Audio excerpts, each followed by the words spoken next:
Vamos lá, crianças. Então, só para deixar aqui uma explicação para vocês, tá?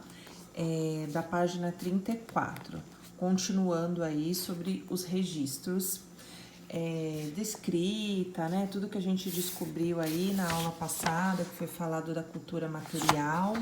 E agora nós vamos continuar aí até finalizarmos este capítulo. Então, nós vamos colocar aí registros de memória, a escrita.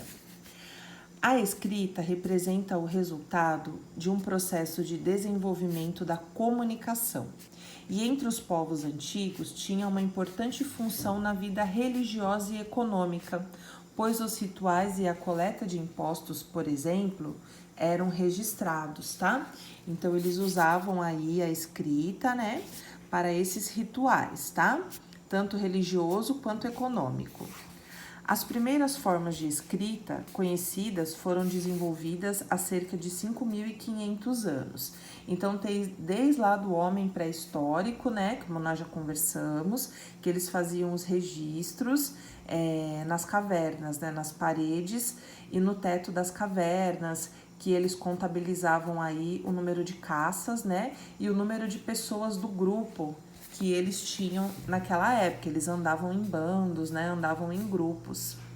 Alguns historiadores do passado consideravam seu desenvolvimento uma transformação muito relevante e por isso definiram o surgimento da escrita como um marco que separaria dois períodos distintos, a pré-história e a história, tá? Se a gente for observar lá na época da pré-história, o homem das cavernas, né, como eles são, o homem de Neandertal, vários nomes que existem para essas pessoas que viveram aí na época da pré-história, eles não tinham, né, a fala, né, uma língua como nós temos hoje, né? Nós falamos a língua portuguesa, então eu falo uma língua. Quando o bebê nasce, ele nasceu aqui no Brasil, então a língua dele é a portuguesa.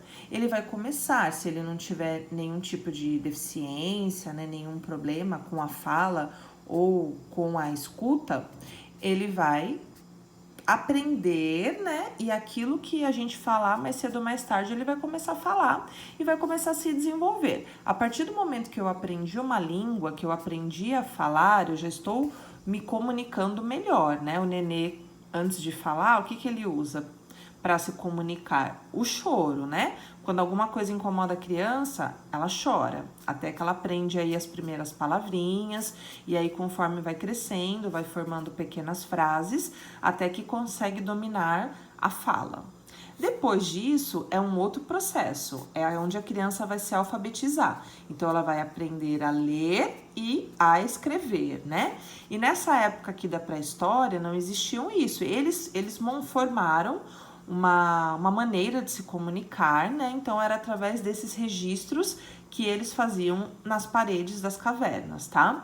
Claro que eles se entendiam entre si, eles deviam ter algum dialeto, né? Alguma língua que eles conseguiam se comunicar, mas não era a língua que nós temos aqui hoje, a língua portuguesa, o inglês, o espanhol, o alemão, o japonês e assim por diante, tá?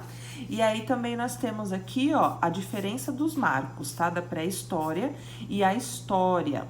Aqui a história já é onde nós conseguimos ter vários registros de escrita, né? Os registros aí de memória.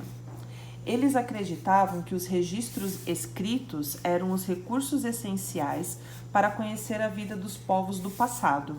Hoje sabemos que ela é muito importante, mas que não é o único recurso.